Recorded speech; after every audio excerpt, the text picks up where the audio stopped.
자신이 가진 상식을 의심해보는 경우가 얼마나 있을까요?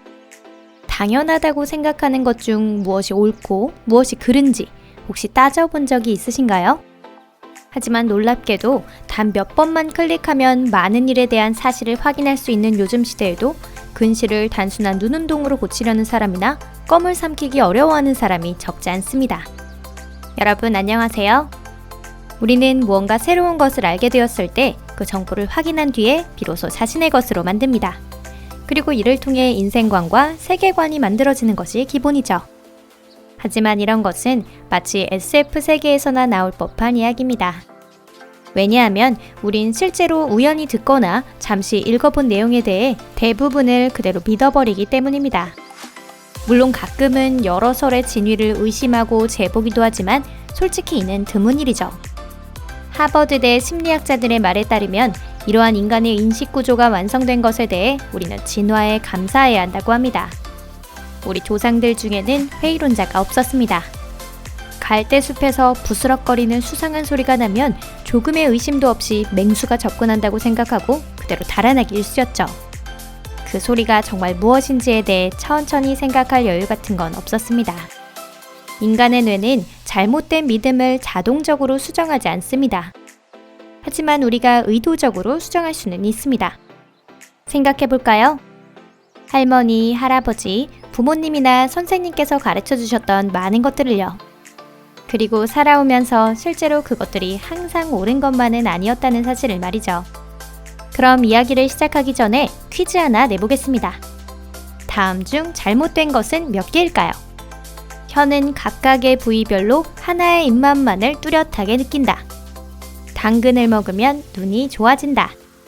하나의 흰머리를 뽑으면 같은 곳에서 두 개의 흰머리가 난다. 답은 영상의 끝부분에 공개됩니다. 그럼 본격적으로 시작해볼까요?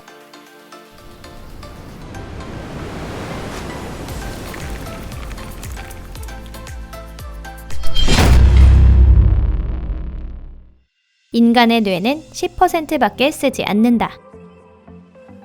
우리 머릿속의 가장 뿌리 깊은 착각부터 시작하겠습니다.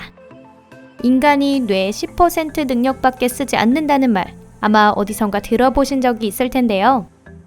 이 이야기는 대중문화로 번져가며 이를 전제로 한 책이나 영화가 나오기도 했습니다. 여러분 중에 영화 루시를 보신 분이 계신가요?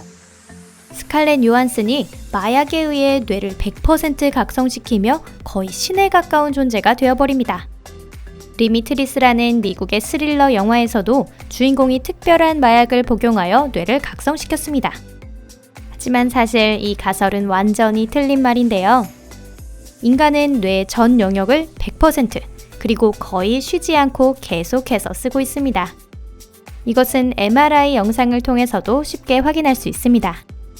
MRI를 통해 건강한 사람이라면 뇌의 모든 영역이 활발하게 움직이고 있다는 것을 아주 잘 볼 수 있는데요. 이 뇌는 수면 중인 시간마저도 움직입니다. 만약 활동하고 있지 않은 영역이 있다면 그것이 심각한 문제가 됩니다.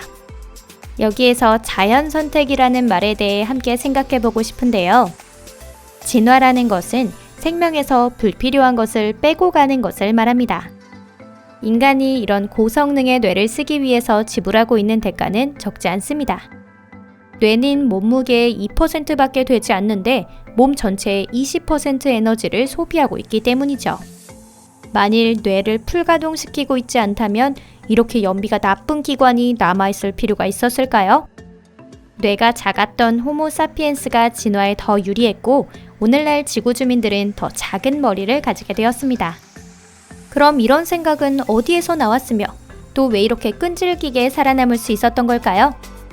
19세기 말에 심리학의 창시자였던 윌리엄 제임스는 대부분의 사람이 자신의 지적인 잠재 능력을 완전히 발현하지 않았다고 주장했습니다. 제임스는 뇌의 생리적 기능에 대해서가 아니라 사람이 일생 동안에 발달할 수 있는 지능에 대해서 말했던 것인데요. 하지만 본인의 의도에도 불구하고 이는 기묘하게 변형되어 엉뚱한 곳에 쓰이게 됩니다. 쓰지 않는 뇌를 활성화시켜 성공하라와 같은 강좌가 열리거나 자기계발 서적에 사용하기에 아주 최적이었던 것이죠. 우뇌와 좌뇌. 인간의 사고기관에 대해 널리 퍼진 또 다른 생각은 뇌의 왼쪽 절반은 논리적 사고를, 오른쪽 절반은 감정을 담당하고 있기 때문에 수학자라면 뇌의 왼쪽이, 예술가라면 뇌의 오른쪽이 더 발달했다는 것입니다. 하지만 사실은 사고 내용의 유형과 뇌의 좌우와는 아무런 상관관계가 없고 실제로 좌우 뇌 모두가 수학적 능력과 창조적 능력의 발달에 관여하고 있습니다. 그렇다면 이 생각은 어디에서 만들어진 걸까요? 뇌의 오른쪽과 왼쪽에는 분명히 차이가 있고 일정한 몸의 기능은 좌우 어느 한쪽 뇌에 의해 제어되고 있습니다. 예를 들면 좌뇌는 언어를, 우뇌는 시각 정보를 처리하고 있죠. 하지만 좌우의 뇌가 분리되어 따로 활동할 수는 없습니다. 복잡한 인지 과정을 위해서는 양쪽 뇌의 관여가 모두 필요합니다. 즉 숫자 식별, 문자 인식, 회화, 듣기 등에는 뇌 특정 부위가 관여하지만 그들을 보조하는 시스템은 양쪽 뇌에 모두 있는 것입니다. 그러니 인터넷상에서 흔히 보는 당신은 우뇌파인가 좌뇌파인가 라는 기사를 보더라도 왕좌의 게임 속 당신은 어느 캐릭터일까 같은 진단만큼 무의미하다고 생각하시면 됩니다. 하루에 2.5리터의 물을 마시자. 여러분들은 하루에 2.5리터의 물을 마시고 있나요? 아니, 마시고 있지 않다고요? 그렇게까지 건강에 집착하지는 않으신다고요? 물은 해독작용을 하며 주름과 신장 기능을 개선하고 심지어 다이어트에도 효과가 있습니다. 몸에 무척 좋을 것 같지 않나요?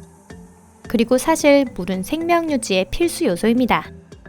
물은 우리에게 필요한 양을 마신다면 몸에 정말 좋습니다. 하지만 하루에 마셔야 하는 물의 양이 2.5리터인 이유는 왜일까요? 이 생각은 성인에게 하루 2.5리터의 수분 섭취를 권하는 미국 FDA의 행정 권고가 나온 이후에 생겨났습니다. 이 행정 권고에는 수분은 식사에서 섭취하는 음식에도 포함되어 있다라는 말이 나와 있는데 그 부분은 아무래도 잊혀진 것 같습니다. 과일, 야채, 스프 등을 섭취할 때에도 몸은 수분을 보급합니다. 또 최근 연구 결과에 의하면 이상적인 수분 섭취량에는 개인차가 있어서 체중이나 신장, 기후, 음식 섭취, 장 기능 등 그 외 여러 요인에 좌우된다고 합니다. 그럼 어떻게 하면 복잡한 계산 없이 하루에 어느 정도의 물을 마시면 좋은지 알 수 있을까요? 사실은 아주 간단합니다. 자신의 몸을 믿으세요. 수분 보충이 필요할 때는 목이 마를 겁니다. 동종요법. 우리는 인사맥기스로 인플루엔자나 기관지염, 대머리, 암, 간염이 치료됐다는 사람들의 이야기를 자주 듣는데요. 선진국에서도 10%가 넘는 사람들이 동종요법 치료의 효과를 믿고 이러한 자연약에 의한 치료를 보다 안전한 것으로 지지하고 있습니다. 하지만 현재 동종요법 치료법의 효과를 증명할 수 있는 것은 아무것도 없다는 것을 분명히 알아둘 필요가 있습니다. 이 대체 의료의 원리는 독을 독으로 제압한다는 것입니다. 즉, 동종요법에서는 치료가 필요한 병의 증상과 비슷한 증세를 일으키는 같은 물질을 아주 소량 복용하도록 권하고 있습니다. 이 때문에 특별한 약이 조제되는데 이는 식물 또는 동물을 원료로 한 것이 많아 유효 성분으로 알려진 물질은 매우 소량밖에 포함되어 있지 않습니다. 실제로 동종요법 약의 대부분은 그냥 독이 되지 않을 정도의 물로 희석한 추출물이나 설탕물이고 잘못 만들면 건강을 해치는 경우도 있습니다.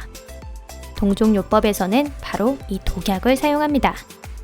이는 병균이 생성하는 물질이나 고통받는 기관에서 나온 분비물 또는 고통받는 기관의 일부를 바탕으로 정제한 약인데요. 만약 그런 약을 처방받으신다면 의사 면허를 가지고 있는지 담당의에게 꼭 물어보셔야 합니다. 이번 영상은 여기까지입니다. 영상을 보고 난 지금 여러분들의 세계관이 조금은 바뀌셨을까요? 마지막까지 시청해주셔서 감사합니다. 이 밖에도 얼마나 많은 잘못된 생각이 우리 머릿속에 들어있을지 상상도 되지 않는데요. 하지만 보고 들은 것 모두를 의심할 필요는 없습니다. 의심은 또 다른 의심을 낳는다라는 말도 있잖아요. 다만 새로운 정보를 접했을 때 조금 비판적으로 생각해보는 습관을 가져보시는 건 어떨까요?